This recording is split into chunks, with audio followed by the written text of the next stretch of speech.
নরসিংদীর পলাশ উপজেলার আমদিয়া ইউনিয়নের ৮ নং ওয়ার্ডে বিএনপির কর্মী সমাবেশ অনুষ্ঠিত হয়েছে। এতে জেলা ও ইউনিয়ন নেতৃত্বের উপস্থিতি লক্ষ্য করা গেছে। আগামী জাতীয় সংসদ নির্বাচনে সক্রিয় অংশগ্রহণের আহ্বান জানানো হয়। বিস্তারিত থাকছে এম ওবায়দুল কবিরের প্রতিবেদনে। নরসিংদীর পলাশ উপজেলার কুইয়ম উচ্চ বিদ্যালয় মাঠে অনুষ্ঠিত সমাবেশে সভাপতিত্ব করেন আমদিয়া ইউনিয়ন বিএনপির সহ-সভাপতি ফয়সাল আহমেদ। প্রধান অতিথি ছিলেন ইউনিয়ন বিএনপির সভাপতি হাবুব আলম। প্রধান বক্তা হিসেবে উপস্থিত ছিলেন জেলা যুবদলের সাধারণ সম্পাদক মোহাম্মদ হাসানুজ্জামান সরকার। বিশেষ বক্তা ছিলেন নরসিংদী আন্তজেলা সড়ক পরিবহন মালিক সমিতির সভাপতি মোহাম্মদ সারোয়ার হোসেন মেথা। সমাবেশে আরও উপস্থিত ছিলেন বিভিন্ন ইউনিয়ন ও অঙ্গ সংগঠনের নেতৃবৃন্দ, যাদের মধ্যে ছিলেন পাঁচদোনা ইউনিয়ন বিএনপির সভাপতি, ইউনিয়ন যুবদলের সভাপতি ও সাবেক সভাপতি, স্বেচ্ছাসেবক ও শ্রমিক দলের নেতারা। বক্তারা আগামী সংসদ নির্বাচনে ধানের শীষের পক্ষে ভোট দেওয়ার আহ্বান জানান। এছাড়া জয়ী হলে এলাকায় মসজিদ, মন্দির, স্কুল, কলেজ ও রাস্তাঘাট প্রত্যয়ের প্রতিশ্রুতি প্রদান করা বলে তা উল্লেখ করেন।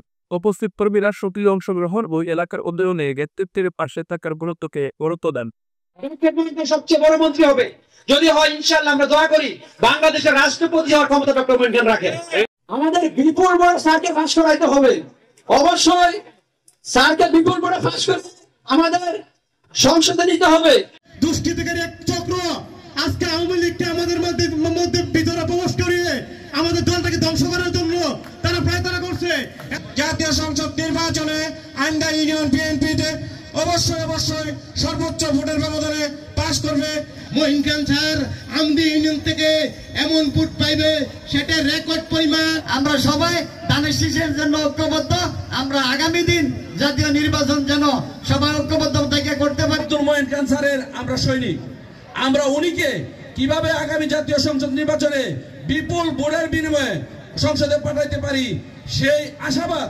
প্রতিটি ওয়ার্ড থেকে কিভাবে বিপুল ভোটের মাধ্যমে বিজয়ী করা যায়, আমরা এখন থেকেই প্রতিটি ঘরে ঘরে মঈন খান স্যারের দাওয়াত পৌঁছে দিব।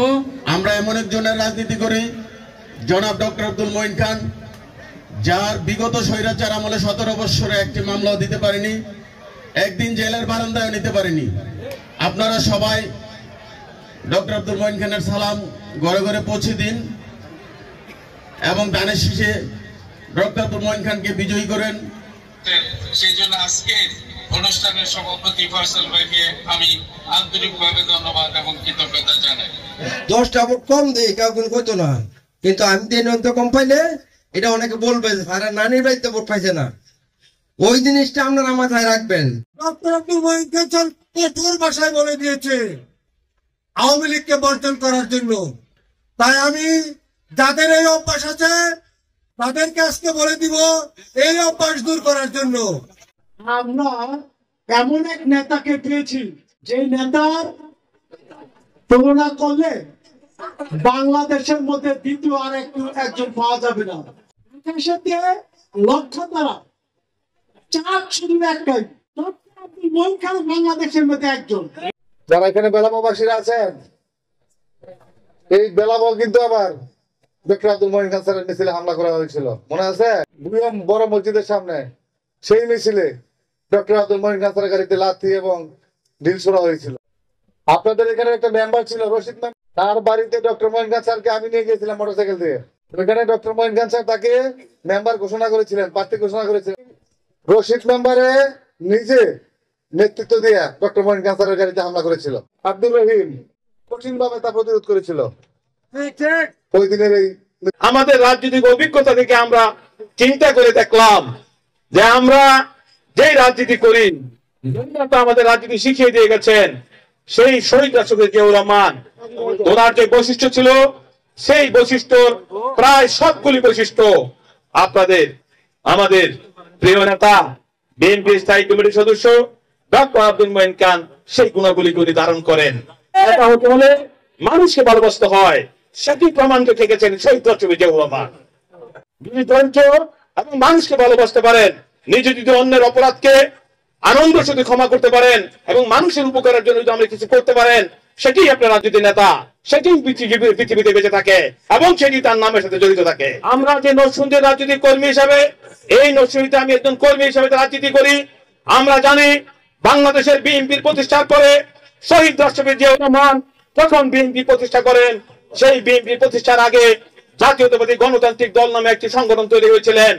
সেই সংগঠনের ঢাকা বিভাগের আহ্বায়ক ছিলেন আজকে আপনাদের এই এলাকার জামাতা মরহুম খাদ্যমন্ত্রী মোমেন খান।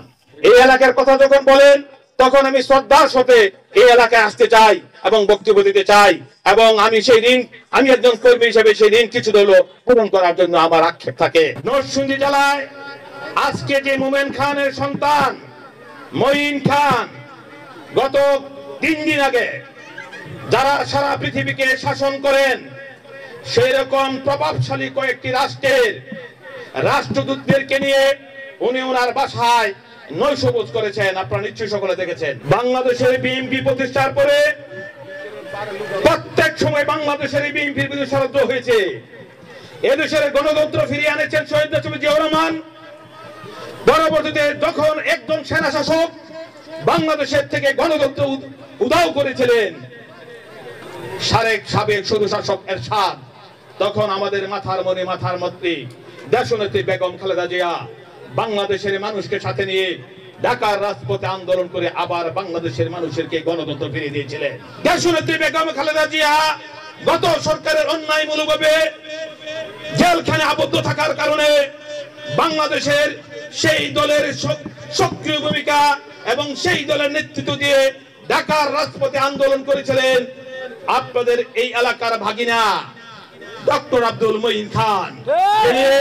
এই আন্দোলন সংগ্রাম করে বাংলাদেশের মানুষকে আবার গণতন্ত্র ফিরিয়ে আজকে যে নির্বাচনের ডামাডোল, সেই ক্ষেত্র উনি তৈরি করেছেন, সেটি আমাদের মাথায় রাখতে হবে। ডক্টর মোমেন খানের শ্বশুর বাড়ি এবং ডক্টর আব্দুল মঈন খানের নানার বাড়ির মানুষ হয়ে যদি আপনারা আগামী নির্বাচনে এমন ভোটে নির্বাচিত করতে পারেন যে অতীতের যে কুলাঙ্গাররা যারা ভুল করেছে তাদের সেই ভুল আপনাদের ভোটের দিকে তাকিলে আমরা সেটি আর মনে করবো না, আমার মনে থাকবে না। কাজে আমাদের কি করতে হবে, আগামী যে জাতীয় নির্বাচন আসছে সেই নির্বাচনে আপনারা ডক্টর মঈন খানকে মামার বাড়ি নানার বাড়ি হিসাবে এমন ভোটে নির্বাচিত করবেন যেমন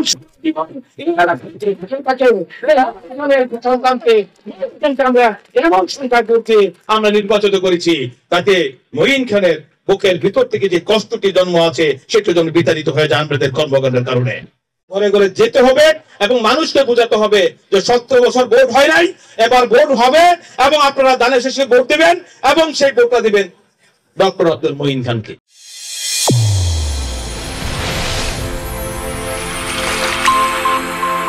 চ্যানেল A1 হৃদয় রেসপন্স।